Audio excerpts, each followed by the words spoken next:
سلام به همگی، خیلی خوش اومدید. امروز میخوایم بریم سراغ یه موضوع فوق‌العاده مهم، یه چیزی که انگار سیستم عامل روابط ماست، یه نقشه ذهنی که توی بچگی تو وجودمون شکل میگیره و خب تا آخر عمر تعیین میکنه که چطوری با بقیه ارتباط برقرار کنیم. خب سوال اصلی همینه، این نقشه که میگیم واقعاً چیه؟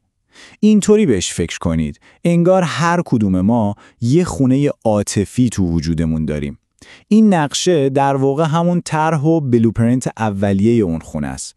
تعیین میکنه دیواراش چقدر محکم باشن یا اینکه اصلا ما تو این خونه احساس امنیت میکنیم یا نه. حالا بریم ببینیم این نقشه اصلا چجوری کشیده میشه. خیلی خوب، جواب اینجاست. روانشناسا بهش میگن الگوی کاری درونی. یه جور مدل ذهنیه که بچه از دنیا برای خودش میسازه. این الگو به طور ناخودآگاه به 3 سوال خیلی اساسی جواب میده. اول اینکه دنیا جای امنه، دوم میشه به بقیه اعتماد کرد و سوم و شاید مهمتر از همه، من اصلا دوست داشتنی هستم. جوابی که ذهن بچه به این 3 سوال میده میشه راهنمای روابطش برای تمام زندگیش. خب پس بیاییم با نقشه ایدئال شروع کنیم. نقشه ایمن چطوری میشه یه فونداسیونی رو ساخت که آخرش به اعتماد به نفس و روابط سالم توی بزرگسالی ختم بشه؟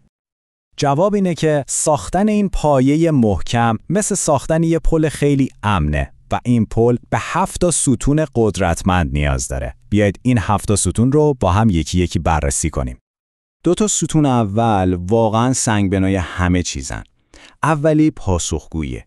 یعنی چی؟ یعنی وقتی بچه گریه میکنه این پیام رو میگیره که آها صدای من شنیده میشه، پس من مهمم. ستون دوم اعتبار بخشیه. این بهش یاد میده که احساسات تو، حتی ترس و خشمت، اوکی‌ان، قابل قبولن، لازم نیست قایمشون کنی. جالبه بدونید که این فقط یه حرف قشنگ روانشناسی نیستا، کاملا یه فرایند بیولوژیکیه. وقتی ما به احساسات یه بچه اعتبار میدیم، در واقع داریم به مغزش کمک میکنیم یه پل خیلی قوی بسازه. یه پل بین بخش هیجانی مغز که مثل یه طوفان میمونه و بخش منطقیش که انگار یه کاپیتان آرومه. اینجوری بچه یاد میگیره که چطور کشتی احساسات خودشو خودش هدایت کنه. بریم سراغ ستون سوم، قابل پیشبینی بودن. وقتی بچه میدونه که ساعت خواب و غذاش مشخصه، انگار سیستم عصبیش یه نفس راحت میکشه. میدونید؟ همه چیز آرومه. و ستون چهارم، این دیگه زبان عشق بدون کلمه است. یه بغل گرم، یه لبخند، یه نگاه. اینا مستقیم به قلب بچه پیام میدن که تو با ارزشی، من دوستت دارم. و این ما رو میرسونه به ستون پنجم که یه مفهوم فوق‌العاده زیباست به اسم پایگاه امن. اینطوری تصورش کنید، والد مثل یه فانوس دریایی میمونه. به بچهش اجازه میده با قایق کوچیکش بزنه به دل دریا و دنیا رو کشف کنه.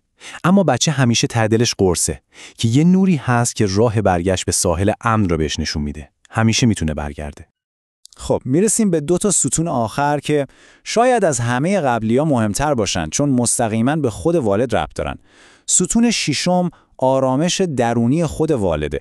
این آرامش مثل یه آینه عمل میکنه و صاف به بچه منعکس میشه.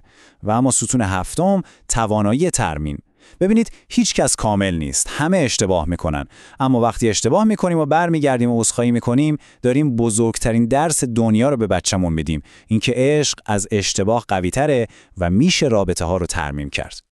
این جدول رو ببینید، این در واقع یه جور خلاصه نقشه‌راه ما برای ساختن امنیته. همونطور که میبینید هر کدوم از این رفتارهای مثبت انگار یه آجر توی دیوار محکم امنیت درونی بچه است. این یه سرمایه‌گذاری عاطفیه که برای تمام عمرش باقی میمونه.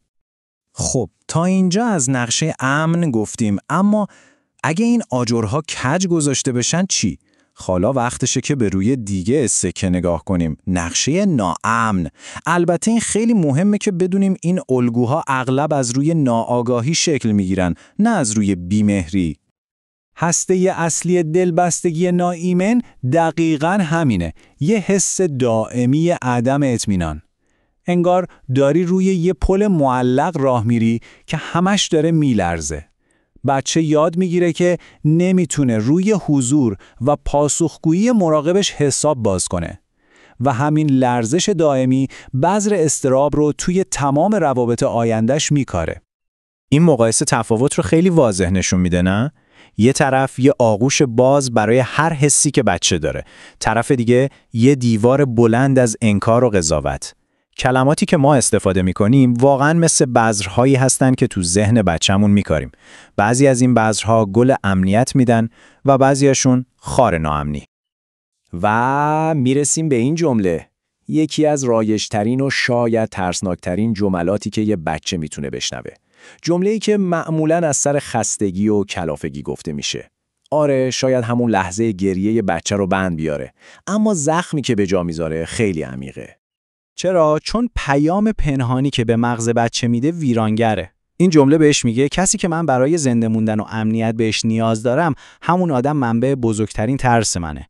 این تضاد عمیق و گیج کننده ریشه خیلی از مشکلات و الگوهای ناایمن توی روابط بزرگسالیه. اما خب، آیا این نقشه رو فقط یه نفر میکشه؟ معلومه که نه. حالا بیایید یکم دوربین رو ببریم عقب‌تر و تصویر بزرگتر رو ببینیم. نقش پدر و حتی اون حال و هوا و اتمسفری که توی خونه جریان داره دقیقاً به همون اندازه مهمه. مثلا ببینید، یه پدر میتونه توی خونه باشه اما واقعاً حضور نداشته باشه. اینها نمونه‌هایی از همون غیبت عاطفی هستن که میتونن حس امنیت و ارزشمندی بچه رو از بین ببرن. پدری که جسمش اونجاست ولی حواسش تو گوشی یا کارشه، یا پدری که با انتقادهای دائمی ناخواسته داره بذر ناامنی رو تو دل بچهش میکاره. و گاهی هم اصلا خود فضای خونه است که منبع اصلی اضطرابه. وقتی خونه به جای اینکه پناهگاه امن باشه تبدیل میشه به یه میدون جنگ، سیستم عصبی بچه همیشه تو حالت آماده باش و خطره. این یعنی بچه یاد میگیره که با اضطراب مزمن زندگی کنه. این جدول در واقع همه اینها رو جمع‌بندی میکنه و بهمون نشون میده که ناامنی از چه منابع مختلفی میتونه بیاد. همونطور که میبینید بچه انگار مرکز یه اکوسیستم عاطفیه و رفتار تک تک اعضای خانواده مستقیم روی اون نقشه درونیش اثر میذاره. خب، میدونم شاید تا اینجای کار یکم نگران شده باشید، اما حالا میرسیم با آخرین بخش و به نظر من قدرتمندترین بخش این بحث. اینجا یه پیام خیلی امیدبخش و یه ابزار کاملا عملی برای همه ما وجود داره. فرقی هم نمیکنه نقشه بچگی خودمون چطوری بوده. و این مهمترین چیزیه که باید یادمون بمونه. هیچ پدر و مادر کاملی وجود نداره. هدف اصلاً این نیست که بی‌نقص باشیم، چون غیر ممکنه. هدف اینه که والد واقعی باشیم. والدینی که اشتباه میکنن، اما مهمتر از اون شجاعت این رو دارن که اشتباهشون رو جبران کنن. به این فرایند ساده ولی فوق‌العاده قدرتمند میگن ترمیم. همین کار به ظاهر کوچیک، یعنی اینکه برگردیم و بگیم ببخشید من اشتباه کردم، بزرگترین درس انعطاف پذیری رو به بچه میده. بهش یاد میده که آره، عشق از اشتباه قوی تره و هیچ شکافی بین ما دائمی نیست. و در نهایت کل حرف ما همینه. این جمله طلایی رو به خاطر بسپارید. بچه‌ها دنبال والد کامل و بی‌نقص، دنبال ابر قهرمان نیستن. اونها دنبال یه والد واقعی هن. یه والدی که احساساتشون رو ببینه، درکشون کنه و از همه مهمتر وقتی که اون ارتباط قطع میشه، شجاعت اینو داشته باشه که برگرده و بگه بیا دوباره با هم وصل بشیم. این دقیقاً خود جوهر دلبستگی ایمنه.